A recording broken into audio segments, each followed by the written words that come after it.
Hello बच्चों, कैसे हैं आप लोग? मस्त। चलिए, आज हम लोग क्या सीखने वाले हैं? Work due to magnetic force. Work due to magnetic force. Okay,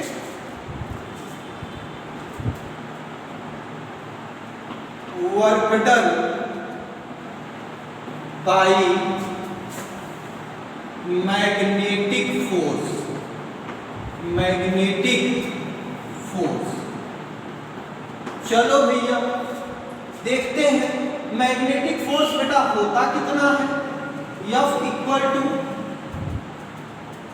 Q V cross B। Q into V cross B।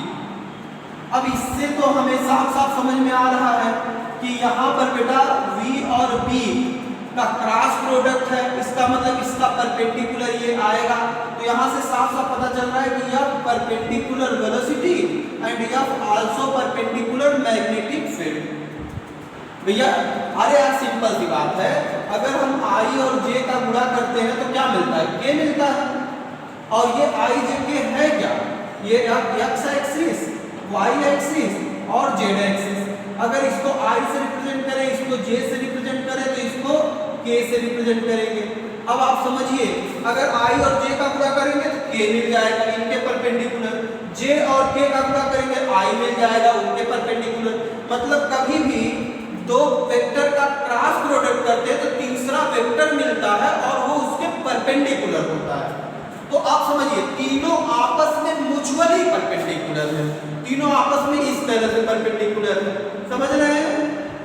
अगर हम चार्ज के मोशन का डायरेक्शन ये ले रहे हैं, ये B ले रहे हैं, समझ रहे हैं? तो ये F मिलेगा, F V B, F V B, F V B।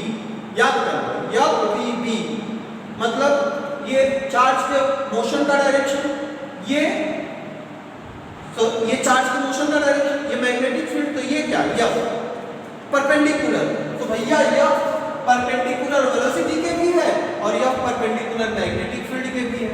चलिए, अगर ऐसा है तो आगे क्या हो रहा है बताओ? अगर ऐसा है तो आगे क्या होगा? आगे ये होगा बेटा कि अगर F V के प्रोपोर्शनल है, वेलोसिटी के प्रोपोर्शनल है, तो F प्रोपोर्शनल प्रोपोर्शनल बोल रहा हूं, F परपेंडिकुलर अगर V के है तो F बेटा डिस्प्लेसमेंट के भी परपेंडिकुलर होगा, F डिस्प्लेसमेंट के भी परपेंडिकुलर होगा। और आप थोड़ा ध्यान दीजिए कि अगर हम वर्क का फार्मूला आपको रिवाइज करें बेटा, अगर ये m है और ये हमारा एक्सिस है, मान लीजिए हॉरिजॉन्टल, और यहाँ से फोर्स बेटा ये F लग रहा है और ये थीटा एंगल है। कितना एंगल है? थीटा।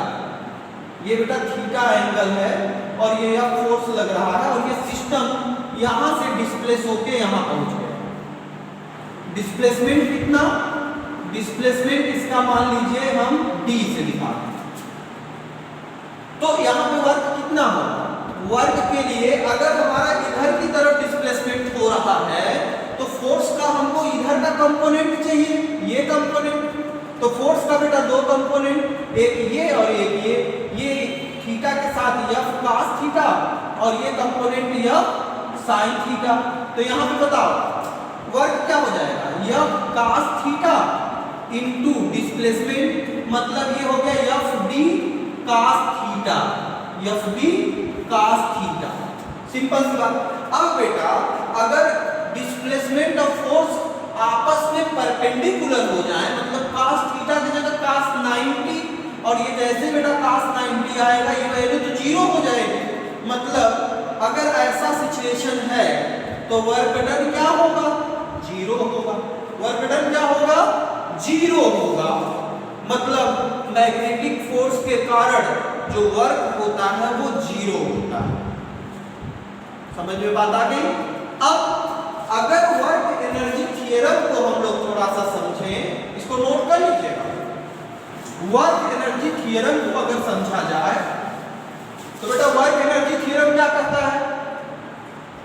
वर्क एनर्जी थ्योरम कहता है कि किसी सिस्टम के द्वारा जितना वर्क होगा वही उसकी चेंज इन काइनेटिक एनर्जी होगी। क्या होगी? चेंज इन काइनेटिक एनर्जी होगी। अब भैया work is equal to change in kinetic energy, मतलब final kinetic energy minus initial kinetic energy, that is work done. और ये है कितना? 0 है।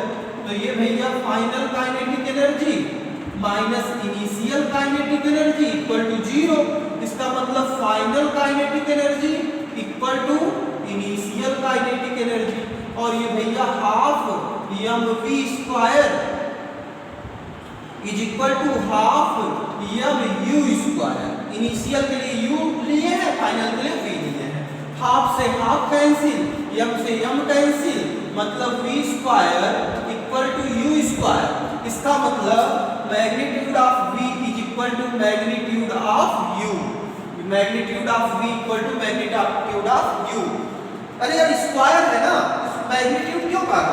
अरे प्लस में अगर वेलोसिटी लोगे तब भी स्क्वायर करने पे वही वैल्यू प्लस आएगी, माइनस में लोगे स्क्वायर करने पे प्लस आ जाएगी। कहने का सेंस बेटा यहाँ ये हुआ कि मैग्नीट्यूड इक्वल होगा, डायरेक्शन इक्वल नहीं होगा। मतलब कहने का सेंस यहाँ पे ये समझ में आया कि इनिशियल और फाइनल वेलोसिटी का मैग्नीट्यूड सेम होगा। मतलब मैग्नेटिक फील्ड के अंदर बेटा, मैग्नेटिक फील्ड के अंदर अगर हम किसी चार्ज को अंदर इंटर करा रहे हैं v वेलोसिटी से, और ये v वेलोसिटी बेटा अगर मान लो 10 मीटर पर सेकेंड है, 10 मीटर पर सेकेंड है, तो ये वेलोसिटी इसके अंदर 2-4 घंटे, 10 घंटे, 20 घंटे, 50 घंटे बाद जब देखोगे तो इतनी ही वेलोसिटी में होता। यहाँ पे क्या है? ये अंदर आते ही ये घूम के भैया सर्कुलर पाथ बना लेता है। ये क्या कर लेता है? सर्कुलर पाथ बना लेता है।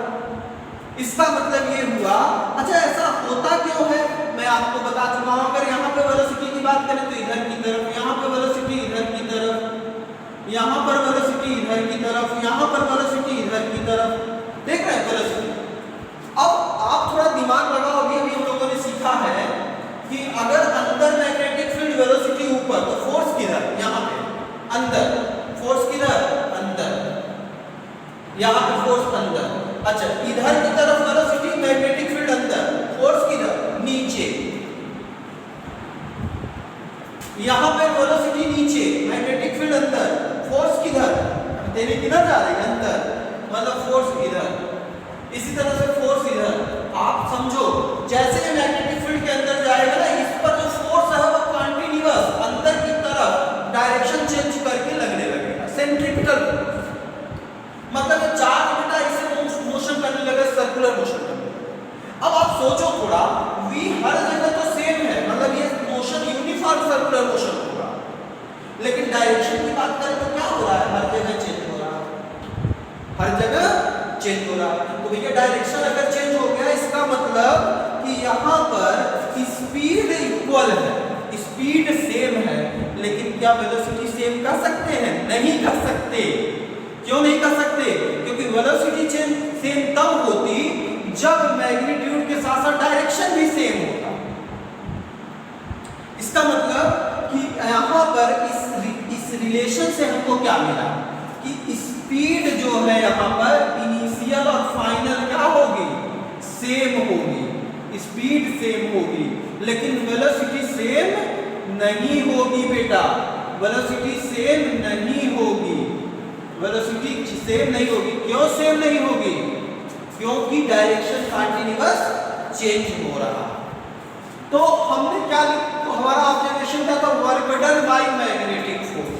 तो आपके इस कहानी में ये पता चल गया कि बेटा मैग्नेटिक फोर्स के कारण वर्क डन तो 0 होता है। और इससे हमें एक बात ये भी पता चल गई कि इस मैग्नेटिक फील्ड के अंदर जो चार्ज इंटर करता है उसकी जो काइनेटिक एनर्जी होती है वो सेम रहेगी।